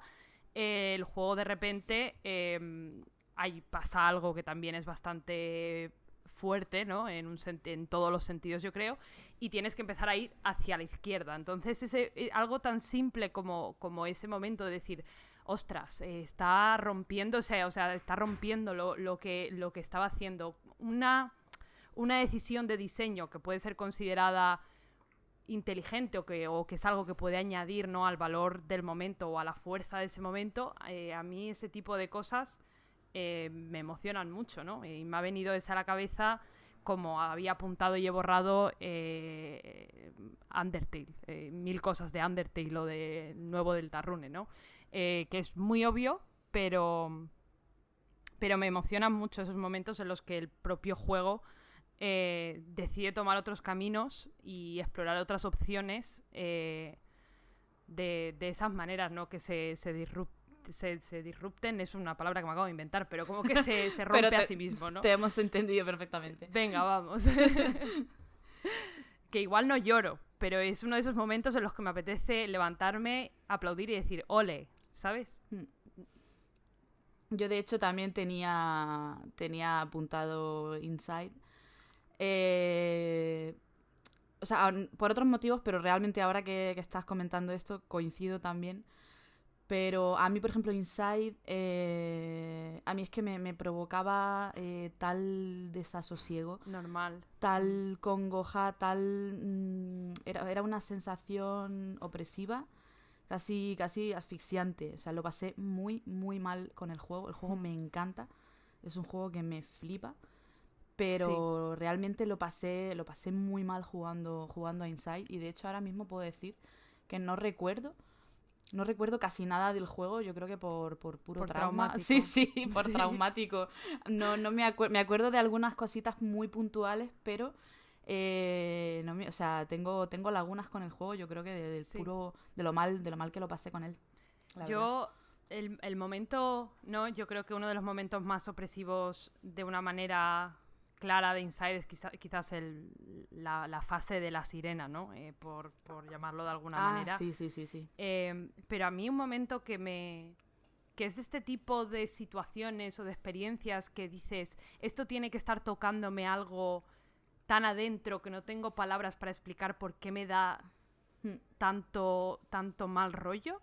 Y es un momento en el que tienes que avanzar como por una especie de puente metálico y hay una serie de estructuras metálicas que paran como una onda expansiva de sonido destructora.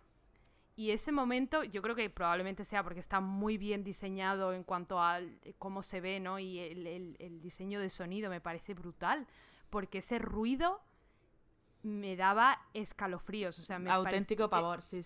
Es uno de los momentos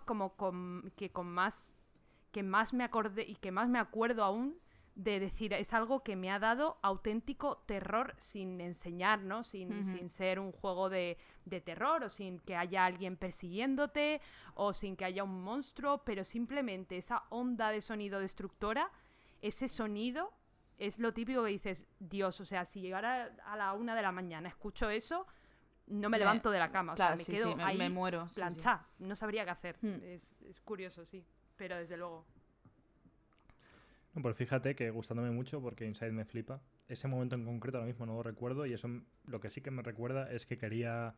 Hace poco estuve pensando en volver a jugarlo, que creo que es un buen momento porque ya ha pasado un tiempo y cogerlo ahora como de nuevas, súper descontextualizado, a ver qué me transmite. Porque el que sí que he jugado varias veces es Limbo. A mí Limbo me gusta mucho, hay gente a la que le gusta menos. A mí me gusta mucho también. Es que además Limbo yo recuerdo jugarlo cuando ni siquiera sabíamos lo que eran los indies, ¿no? De alguna manera, en el Xbox Live Arcade. Exactamente, fue de la primera... Y eso fue una locura. La primera hornada de... Efectivamente, yo creo que fue en la 360, que empezaron a salir... yo creo que los primeros indies empezaron a salir ahí. Y fue una época preciosa, además de juegos. Claro. No había como una conciencia de lo que eran los videojuegos indie, simplemente tú veías eso en la tienda, te llamaba por el motivo que fuera, te daba por comprarlo y tampoco estábamos en Twitter, al menos yo todavía no estaba en Twitter y mucho menos comentando estas cosas. Y claro, encontrarte Limbo así de la nada cuando venías de otro tipo de juegos que no tenían nada que ver, era, joder, algo que es difícil replicar. Por eso, siendo Inside increíble, que creo que lo es, yo tengo muchísimo cariño a Limbo por eso. Y al final es un poco lo que hablábamos antes también, ¿no? La fuerza de a veces de jugar ciertos juegos en el contexto. Sí. Entonces, bueno. Dicho esto, tú, Eva, ¿tienes algún otro jueguillo por ahí? Sí, yo traía más jueguitos así apuntados y voy a mencionar un par de ellos y por motivos completamente diferentes. Uno es Psychonauts 2, que la verdad me pareció un juego que trata con una ternura a sus personajes y además sobre todo porque son un puñado de abuelillos que está cada uno, o sea, a cual más para allá que para acá, los pobres, o sea, y cómo el juego aborda temas como la adicción, como la desestructuración mental, los problemas de memoria, y cómo a través del diseño de niveles, el diseño de escenarios, te habla de la historia de amor de X personaje, de cómo sus recuerdos se han ido fracturando con el tiempo. Esto me parece precioso. Luego hay otro personaje que tiene un problema de alcoholismo. Y ese problema se te cuenta, pero de una forma increíble, a través del propio nivel. Y luego, o sea, al final, no, sin hacer ningún tipo de spoiler, pero me parece que, o sea, este grupo de aboletes, o sea, la ternura y el respeto con el que el juego los escribe, los trata, trata sus historias y tal, me parece preciosa, la verdad. O sea, necesitamos más juegos con otro tipo de personajes y con otro tipo de historias, y esto Psychonauts lo hace muy, muy bien y muy bonito. Y luego tenía como ejemplo un poco menos prototípico o bueno, o como un tipo de emoción un poco diferente, tenía apuntado a Everything, que es un juego que a mí me reventó la cabeza, y yo creo que era, o sea, creo que gran parte de la responsabilidad de que a mí me reventara la cabeza con este juego era la voz narradora. De Alan Watts, sí, total. Y porque era tan especial, o sea, la sensación era como de estar presenciando en primera persona, bueno, y que alguien también, o sea, que esta voz te iba narrando acontecimientos absolutamente relevantes a nivel cósmico incluso, como de estar descubriendo algo absolutamente único. Sí, casi espiritual, ¿no? Sí, y era como... Y era, o sea, a mí o sea, yo experimenté ese juego con muchísima intensidad, y había momentos que hasta yo misma me agobiaba y digo, es que no puedo, o sea, es todo como demasiado trascendental, y no lo hacían tampoco de forma grandilocuente, todo lo contrario, o sea, mediante un lenguaje súper bonito y sutil y preciso, te iban narrando una serie de fenómenos relacionados con objetos y cómo los objetos se relacionan con otros objetos y con otros fenómenos, y me pareció algo muy, muy especial. O sea, no ya a nivel de, vale, esto me ha emocionado porque hay una historia que es triste o que es... No, o sea, es simplemente a nivel puramente formal. O sea, la emoción en mi caso vino de ahí, de la forma, de a nivel formal del juego. Sí, y me parece... Sí. No, eso, o sea, que me parece algo muy, muy interesante que algo así me consiguiera emocionar tanto.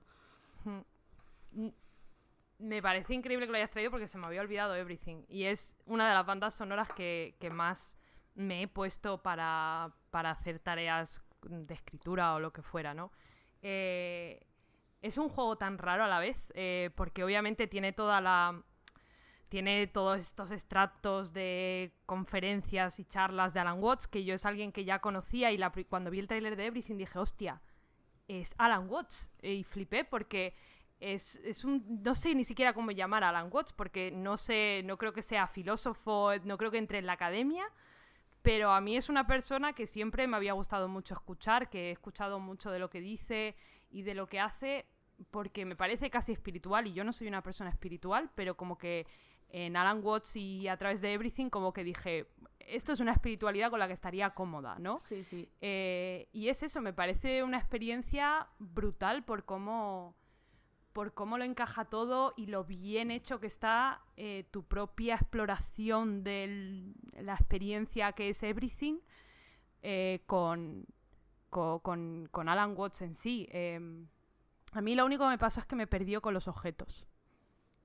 Te voy a ser sincera. Yo cuando la parte de la ciudad, yo dije, ¿qué hago siendo una papelera? O sea, los animales, las células, las galaxias. Una galaxia se puede mover, venga, va. Pero una papelera, ¿por qué? ¿Sabes? Pero entiendo que hay como es como un poco weird el juego, ¿no? Es un poco raro. Todo se mueve raro. Todo es como una, no sé, como una metáfora rara y a la vez muy espiritual. Es una cosa muy chula. Es como que toca una fibra, pero no sabes muy bien cuál, sí, ni de qué manera, pero algo te está removiendo en algún sitio. Yo lo tengo súper pendiente. Es verdad que siempre se me olvida que existe y lo tenían listas por ahí y no sé, tengo que ponerme con él porque, joder, me interesa. Me ha recordado lo que estáis comentando, que no tiene absolutamente nada que ver, pero otro juego que también es como que merece, aunque sea, tener una mención honorífica, que es Getting Over It with Bennett Foddy. ¿Por qué me he acordado de él? Pues más que nada por el tema del narrador, no por otra cosa. Porque es un juego que también depende mucho de su narrador para crear todo tipo de emociones, aparte de las del propio gameplay.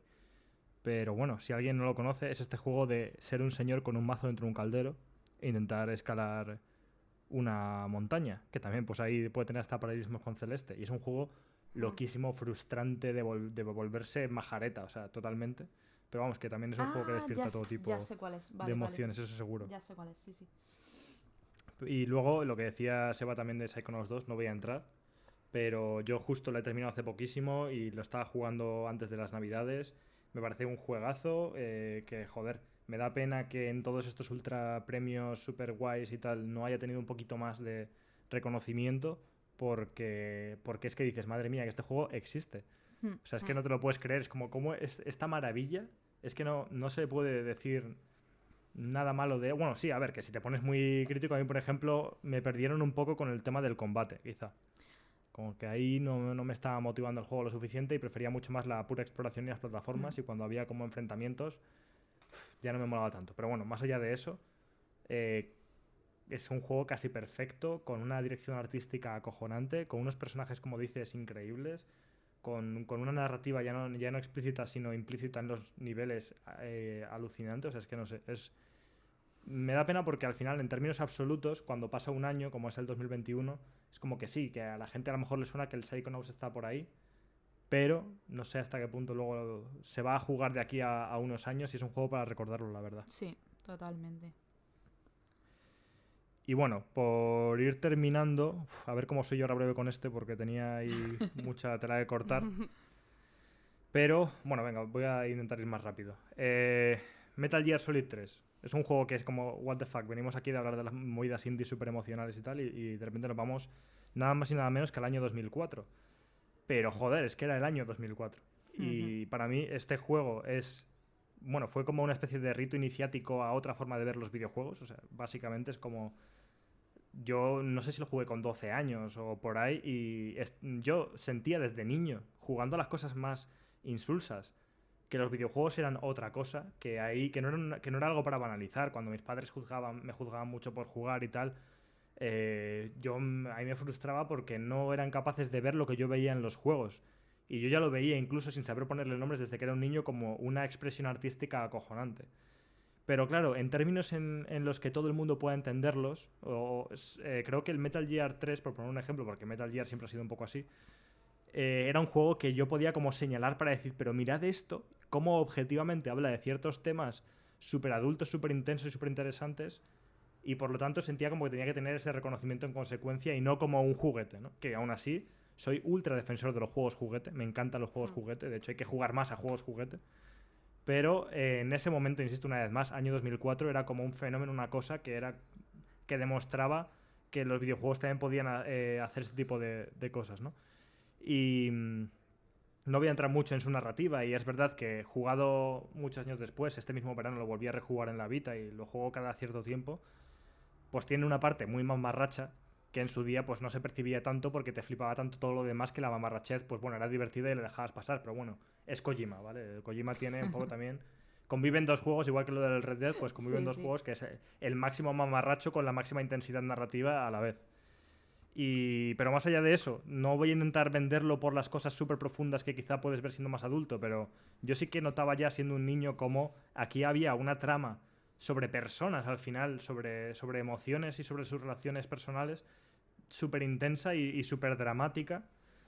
En este caso, pues sobre todo asimilado por el personaje de Boss, que me parece un personaje que para, una vez más, ser el año 2004, ojito, ¿no? con ella. Sí. Porque de primeras, una mujer entrada en años es súper joven, pero quiere decir que no es la típica chavalita normativa de 18 o 20 años que suele tener los juegos japoneses. Sí, se llama justamente 18, sí. Claro.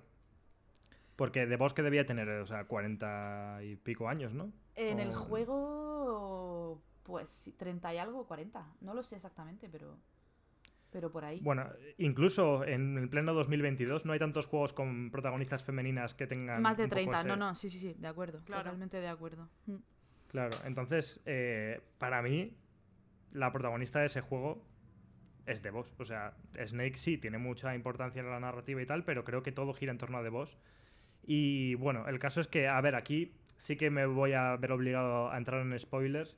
Y una vez más, un juego del 2004, aquí ya es cuando dices, mira, esto ha prescrito. Sí, o sea, total. sí que podemos, porque es que si no, no podríamos hablar de nada y es una pena. Y entonces, aparte de que, insisto, que trata temas políticos complejos o habla mucho de cómo el poder manipula a las personas como herramientas, se veía muy bien representado esto en la relación entre Snake y The Boss, porque The Boss es como la mentora de Snake, que bueno, los dos son como soldados, ¿vale? Y ella es como una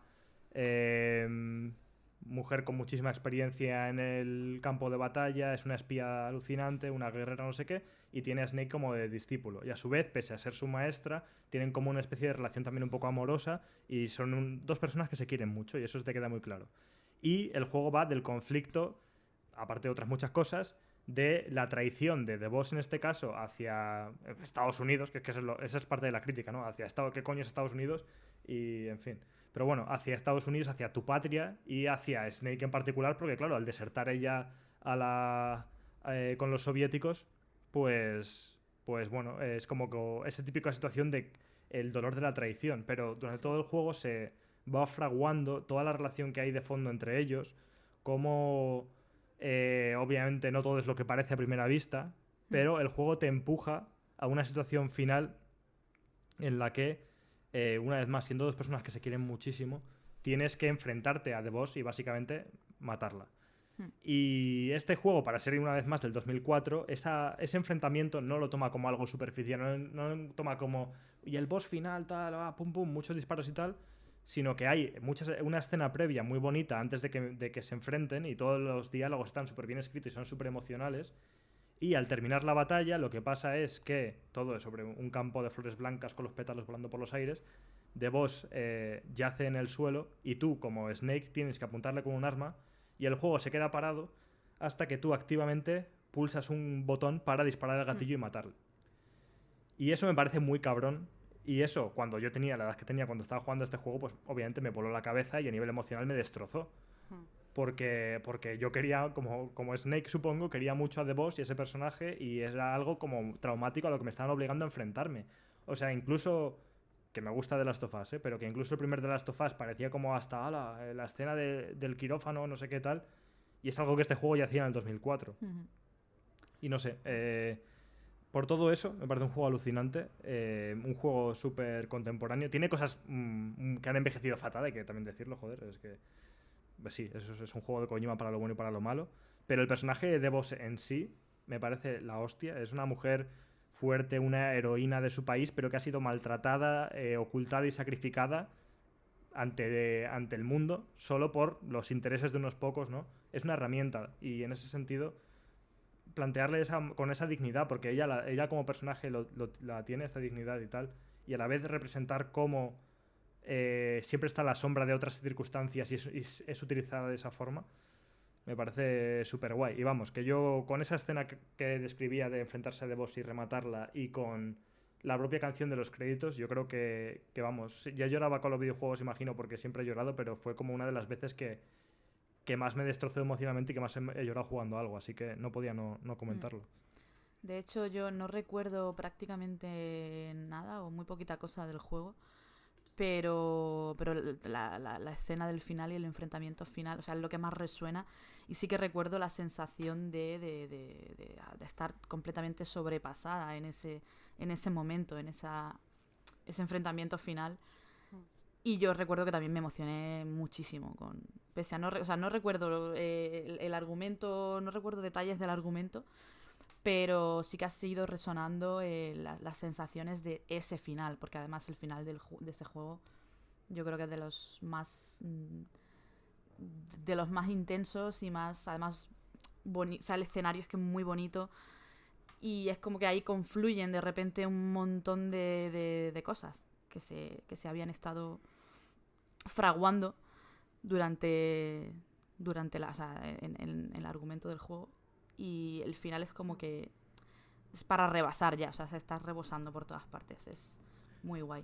Y es cierto que o sea, con los años que tiene ya este juego, es lo que dice Alex. O sea, que incluso hoy en día tampoco hay tantísimos otros juegos que hayan tocado ciertas cosas de la forma en la que lo hizo Metal Gear Solid 3. Sí. Y que lo que estabas diciendo tú, que todo lo que hace que ese final sea tan icónico y que nos haya emocionado tanto, ya no solo es todo esto que yo puedo contar superficialmente, sino que Kojima desde siempre ha sabido dominar muy bien todos los elementos que tenía a su disposición, tanto el gameplay como el propio escenario, como la banda sonora y como las cinemáticas que están hechas con una precisión milimétrica, y todo eso, pues claro, generaba unas situaciones, unas tensiones que vamos, era súper emocionante. Así que bueno, yo creo que nunca es tarde para jugarlo. Es una pena, pues si alguien está escuchando esto y no había jugado el juego, pero aún así creo que merece la pena, porque todos los argumentos que da y cómo construye estos personajes y los giros que dan sobre sí siguen mereciendo mucho la pena vivirlos en primera persona, quiero decir. Así que bueno, no sé, no he podido evitar traerlo, sobre todo por eso, porque fue como un antes y un después para mi experiencia como jugador, y en ese sentido creo que no podía no traerlo. Así que bueno, y nada, como mención honorífica, y tenía varias, pero sobre todo quiero hacer una porque es como la que tendría que haber sacado la primera por todo lo que hemos hablado, de que intentásemos no sacar como los casos más obvios, sino cosas que parece que no están hechas para eso y aún así emocionan mucho. Y en mi caso es Tetris Effect, que es un juego Sí. que me ha sobrepasado en lo que es, pues eso, de puro estendalazo que se dice, ¿no? De una experiencia sinestésica tal que me rebosa todos los sentidos, estar jugándolo con unos cascos buenos, como la música, el color, la forma, todo se une para crearte una experiencia, y sobre todo hacia el final. Pasa un poco el efecto final Sayonara Wild Hearts. De decir, lo iba a mencionar justo ahora, sí, porque es una sensación muy parecida también, la de Sayonara Wild Hearts. Incluso Lumines, no sé si habéis jugado Lumines. También un poco va en esta misma sintonía de suscitar ahí una sensación o incluso un sentimiento a raíz de la imagen y de la música, y a nivel puramente mecánico también, ¿no? De esa conjunción de elementos, y es muy guay entrar en esa sintonía con el juego. Totalmente, no sé, es algo insospechado, que sí que creo que es el caso, que es más fácil que al decir yo, joder, lo que yo quiero con Tetris Effect se me podría mirar más raro, y por eso es el ejemplo que más me gusta, porque no es tan evidente como otros que hemos podido comentar, pero me parece valioso por eso mismo. Me parece que es uno de los mejores juegos que se ha hecho en la historia. Es un juego que me ha hecho valorar lo que es Tetris cuando yo odiaba Tetris, nunca me ha gustado y le tenía mucha manía, y sin embargo esto me hizo conectar con el juego de una forma súper especial, y no lo voy a olvidar en mi vida, y me ha emocionado como pocos juegos me han emocionado, y creo que tiene más valor por eso, porque es un artefacto que no está tan claramente diseñado para emocionarte, o a lo mejor sí, pero no desde la forma que la mayoría de la gente se emocionaría. Entonces, no sé, me parece muy guay. Bueno, y dicho esto, vamos a ir terminando por hoy. Me habría gustado que hablásemos un poco, pues, de juegos que hemos jugado y tal, pero creo que merecía más la pena dedicar el tiempo, ya que ha venido Eva, a hablar de todo esto. Y, pues bueno, un poco cliffhanger, si queréis venir los que no nos apoyéis en Patreon al nivel extra. Vamos a hablar con Mariela de muchas cosas, y entre otras cosas respondemos a vuestras preguntas y comentarios, entre los cuales se nos pregunta a qué hemos jugado durante las Navidades. Así que aprovecharé para comentar esas cosas ahí, y esto pues lo dejamos ahí cerradito con todo lo que hemos tratado hasta ahora. Así que nada, lo dicho, vamos a pasar al nivel extra, que es esta sección que hacemos en exclusiva para patreon.com/niveloculto, en la que hablamos con Mariela González sobre los juegos indies que están saliendo en este momento, y a su vez respondemos a vuestras preguntas y comentarios. Así que bueno, si queréis ya sabéis dónde estamos. Muchísimas gracias por el apoyo en cualquier caso, y muchísimas gracias a Eva por haber venido, ha sido una maravilla tenerte aquí, y espero que no sea la última vez. Muchísimas gracias por la invitación, y cuando queráis, no tenéis nada más que decírmelo, que yo vengo encantada, la verdad, porque he estado súper a gusto y me he quedado con ganas incluso de seguir charlando. Así que cuando queráis, vuelvo por aquí. Qué bien. Desde luego, podríamos estar 2 horas más. Ya Así ves. que bueno, de momento vamos a despedirnos hasta el mes que viene, y muchísimas gracias por estar ahí.